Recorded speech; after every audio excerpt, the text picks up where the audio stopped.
सुबह के ठीक 11 बजे शहर के सबसे बड़े 5 स्टार होटल में एक बुजुर्ग साधारण कपड़े पहने धीरे धीरे होटल की ओर बढ़ रहे थे।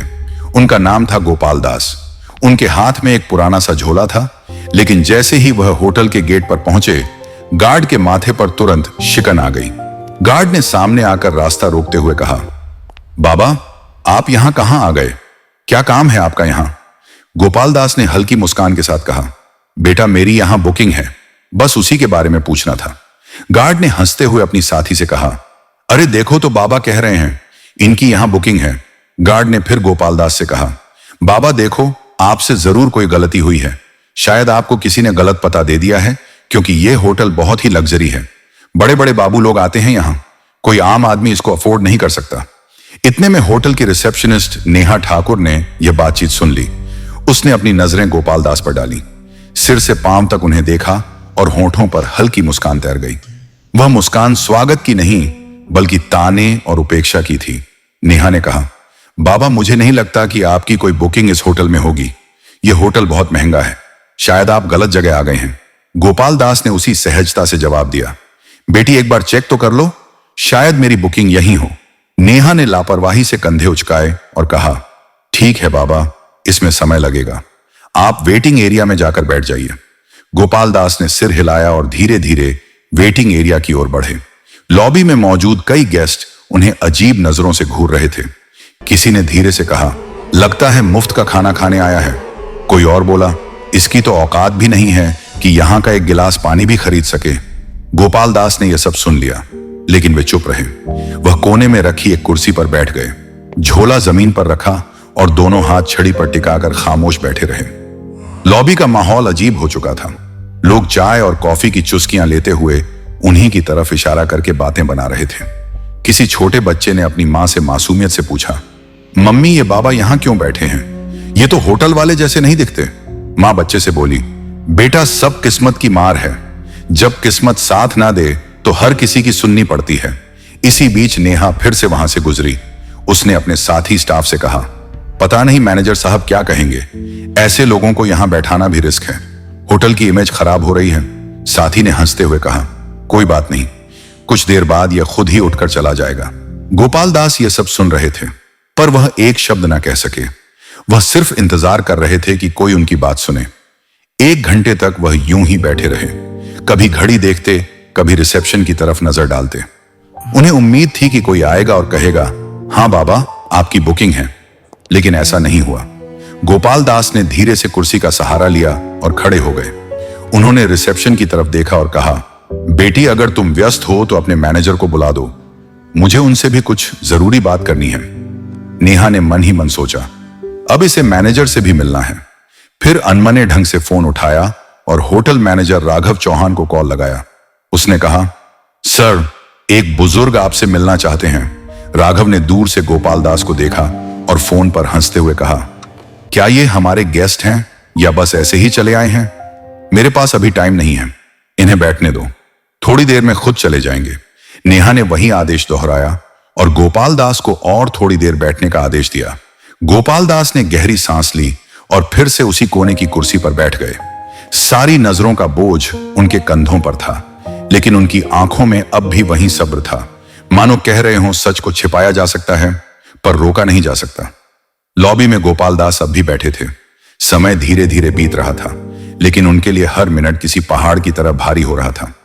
इसी बीच रिसेप्शनिस्ट नेहा ठाकुर दोबारा उनके पास आई। उसने रूखी आवाज में कहा, बाबा, आपको थोड़ा और इंतजार करना पड़ेगा, मैनेजर साहब अभी भी बिजी हैं। गोपाल दास ने मुस्कुराकर सिर हिलाया और बोले, ठीक है बेटी, मैं इंतजार कर लूंगा। उसी समय होटल का मैनेजर राघव चौहान अपने केबिन में बैठा हुआ किसी विदेशी क्लाइंट से फोन पर बातें कर रहा था। उसके चेहरे पर घमंड साफ झलक रहा था। फोन रखते ही रिसेप्शन से नेहा का दोबारा कॉल आया।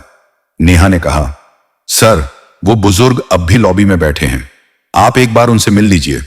राघव ने हंसते हुए कहा, बैठा रहने दो, थोड़ी देर में थक जाएगा और खुद चला जाएगा। मेरे पास ऐसे फालतू लोगों के लिए वक्त नहीं है। तभी वहां एक कर्मचारी आया। नाम था मनीष कुमार। वह होटल का बेल बॉय था। उसने गोपाल दास को देखा। लॉबी में सब उनका मजाक उड़ा रहे थे, लेकिन मनीष की आंखों में उनके लिए सम्मान था। वह धीरे से पास आकर बोला, बाबा आप कब से बैठे हैं, क्या किसी ने आपकी मदद नहीं की? गोपाल दास ने मुस्कुराकर उसकी ओर देखा और कहा, बेटा मैं मैनेजर से मिलना चाहता हूं, पर लगता है वह व्यस्त हैं। मनीष का चेहरा कस गया। वह बोला, बाबा आप चिंता मत करो, मैं अभी उनसे बात करता हूं। गोपाल दास ने सिर हिलाया। तुम्हारा बहुत धन्यवाद, भगवान तुम्हें सुखी रखे। मनीष तेज कदमों से मैनेजर के केबिन की ओर गया। दरवाजे पर पहुंचते ही उसने नॉक किया और अंदर चला गया। राघव ने इशारे से पूछा, क्या बात है? मनीष ने आदर से कहा, सर लॉबी में एक बुजुर्ग बैठे हैं, वह आपसे मिलना चाहते हैं। राघव ने भौएं चढ़ाई और ठंडी आवाज में बोला, मनीष तुम्हें कितनी बार कहा है कि फालतू लोगों से दूर रहो, वह कोई गेस्ट नहीं है, शायद भूला भटका कोई आया है। मनीष ने धीरे से कहा, लेकिन सर उन्होंने कहा है कि उन्हें आपसे जरूरी बात करनी है। राघव हंस पड़ा, अरे जरूरी बात तुम्हें अंदाजा भी है, यहां कितने करोड़ का कारोबार होता है और तुम मुझे ऐसे बाबा से मिलवाना चाहते हो। मनीष चुप रहा, लेकिन अंदर से दुखी था। उसने सोचा, इंसान को उसकी शक्ल देखकर कैसे ठुकराया जा सकता है? क्या बड़े पद पर बैठने से किसी को इंसानियत भूल जानी चाहिए? राघव ने सख्त आवाज में कहा, मनीष तुम अपना काम करो, यह मामला तुम्हारे बस का नहीं है। मनीष ने सिर झुकाया, आया और बाहर चला आया। लॉबी में लौटते ही उसने गोपाल दास की ओर देखा। उनकी आंखों में धैर्य अब भी था। मनीष उनके पास बैठ गया और बोला, बाबा मैंने कोशिश की, लेकिन मैनेजर साहब अभी नहीं मिलना चाहते। गोपाल दास ने मुस्कुराकर उसके कंधे पर हाथ रखा और बोले, कोई बात नहीं बेटा, तुमने कोशिश की, यही मेरे लिए काफी है। मनीष की आंखें भर आईं। उसे महसूस हुआ कि यह बुजुर्ग कोई आम इंसान नहीं है। उनकी सादगी में एक अजीब सी ताकत छिपी थी। लॉबी का माहौल अब और भी भारी हो चुका था। लोगों के ताने और ठहाके, गोपाल दास की खामोशी और मनीष की बेचैनी सब मिलकर एक अजीब तस्वीर बना रहे थे। करीब 1 घंटा बीत चुका था। गोपाल दास अब भी उसी कुर्सी पर बैठे थे। उन्होंने धीरे से आंखें बंद की और सोचा, धैर्य रखना ही असली ताकत है। लेकिन अब समय आ गया है कि सच्चाई सामने आए। होटल की घड़ी ने 12:30 बजाए। गोपाल दास अब और चुपचाप बैठ नहीं पाए। उन्होंने धीरे से अपनी छड़ी उठाई, झोला कंधे पर टांगा और रिसेप्शन की तरफ बढ़ गए। लॉबी में बैठे कई लोगों ने फिर से ताने कसे, देखो देखो बाबा, अब मैनेजर से लड़ने जा रहे हैं। रिसेप्शन पर खड़ी नेहा ठाकुर ने उन्हें आते देखा। उसने झुंझुलाकर कहा, बाबा आपको कहां था ना, इंतजार कीजिए, मैनेजर अब भी बिजी हैं। गोपाल दास ने उसकी ओर देखा और नरम आवाज में बोले, बेटी बहुत इंतजार कर लिया, अब मैं खुद ही उनसे बात कर लूंगा। इतना कहकर गोपाल दास सीधा मैनेजर राघव चौहान के केबिन की ओर बढ़े। लॉबी में खामोशी छा गई। सबकी नजरें उसी तरफ टिक गई। हर कोई देखना चाहता था कि आगे क्या होने वाला है। जैसे ही गोपाल दास ने केबिन का दरवाजा खोला, राघव अपनी घूमने वाली कुर्सी पर अकड़ के साथ बैठा था। उसने भौहें चढ़ाते हुए कहा, हाँ बाबा बताइए, इतना शोर क्यों मचा रखा है, क्या काम है आपको? गोपाल दास ने धीरे से झोला खोला और उसके अंदर से एक लिफाफा निकाला। उसे आगे बढ़ाते हुए बोले, यह मेरी बुकिंग और होटल से जुड़ी कुछ डिटेल है, कृपया एक बार देख लीजिए। राघव ने हंसते हुए लिफाफा हाथ में लिया, लेकिन खोले बिना ही टेबल पर पटक दिया। उसकी हंसी में अहंकार साफ झलक रहा था। उसने कहा, बाबा जब किसी इंसान की जेब में पैसे नहीं होते तो उसे बुकिंग जैसी बड़ी बड़ी बातें करना बिल्कुल बेकार है। मुझे आपके जैसे लोगों की शक्ल देखकर ही पता चल जाता है कि आपके पास कुछ नहीं है। यह होटल आपके बस का नहीं है, बेहतर होगा आप यहां से चले जाएं। गोपाल दास ने उसकी आंखों में देखा। उनकी आवाज अब गहरी और गंभीर हो चुकी थी। उन्होंने कहा, बेटा बिना देखे कैसे तय कर लिया? एक बार इन कागजों को देख तो लो। सच्चाई अक्सर वैसी नहीं होती जैसी दिखती है। राघव कुर्सी पर पीछे झुक गया और जोर से हंसते हुए बोला, बाबा मुझे किसी कागज को देखने की जरूरत नहीं है। मैं सालों से इस होटल को संभाल रहा हूं। लोगों की शक्ल देखकर ही पहचान लेता हूं कि किसकी क्या औकात है। आपकी शक्ल कहती है आपके पास कुछ भी नहीं है।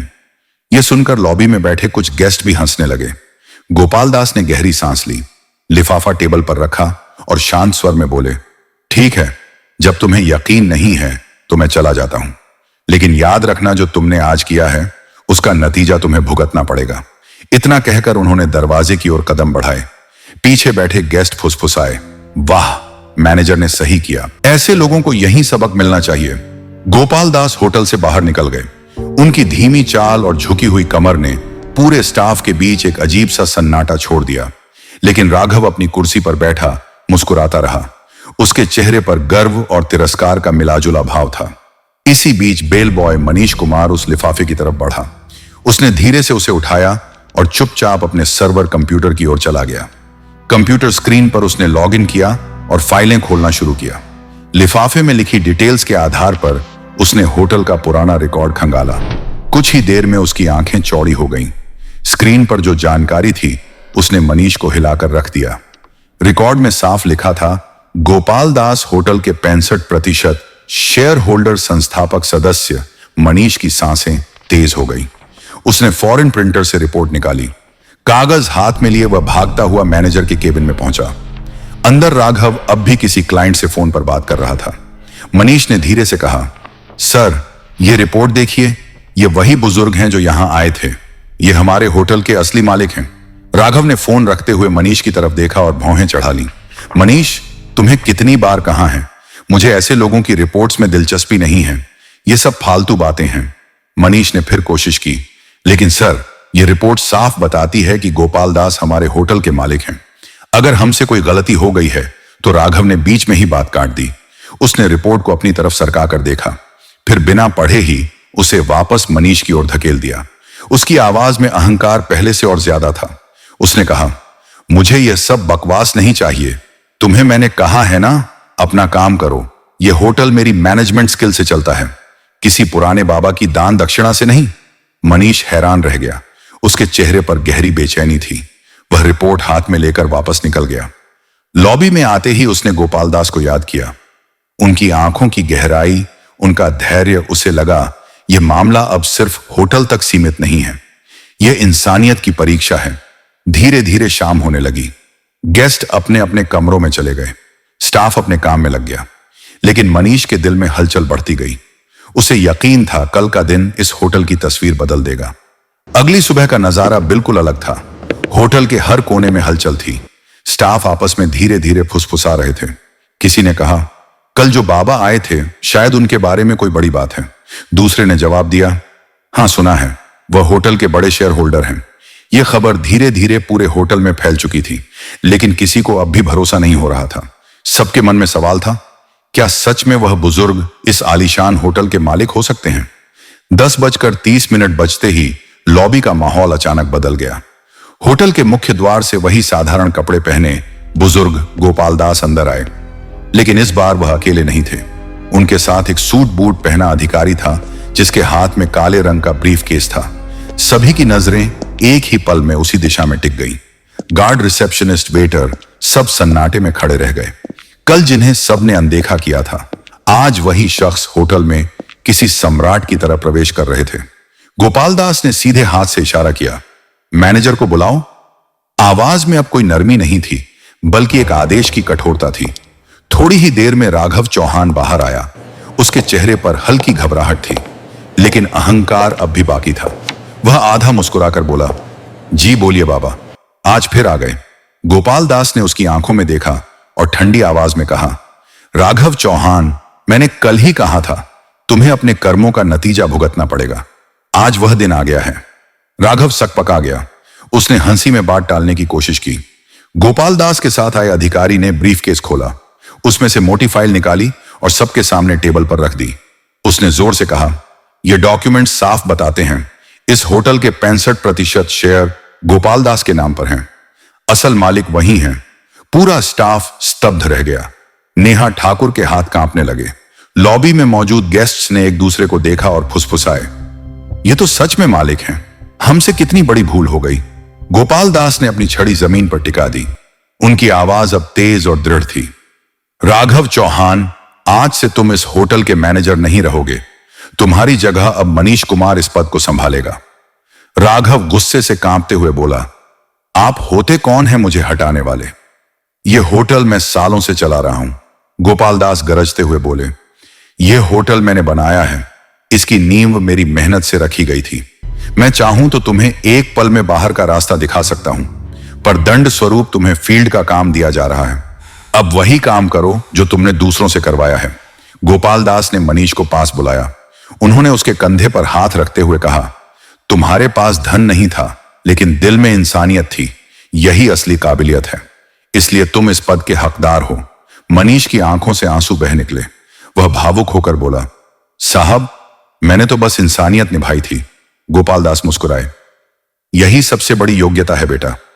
फिर उन्होंने रिसेप्शनिस्ट नेहा ठाकुर की ओर देखा। उनकी नजर इतनी कठोर थी कि नेहा कांप गई। गोपाल दास बोले, नेहा, तुम्हारी यह गलती पहली है, इसलिए तुम्हें माफ कर रहा हूं, लेकिन याद रखना, इस होटल में कभी किसी को उसके कपड़ों से मत आंकना। हर इंसान की इज्जत बराबर है।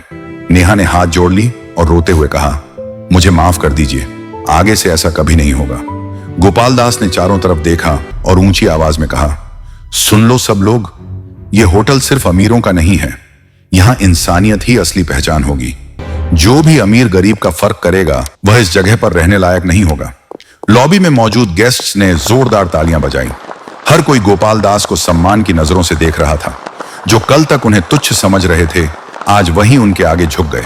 गोपाल दास ने अंत में कहा, असली अमीरी पैसे में नहीं, सोच में होती है। अगर सोच बड़ी हो तो इंसान खुद ही बड़ा बन जाता है। इतना कहकर वह अधिकारी के साथ होटल से बाहर निकल गए।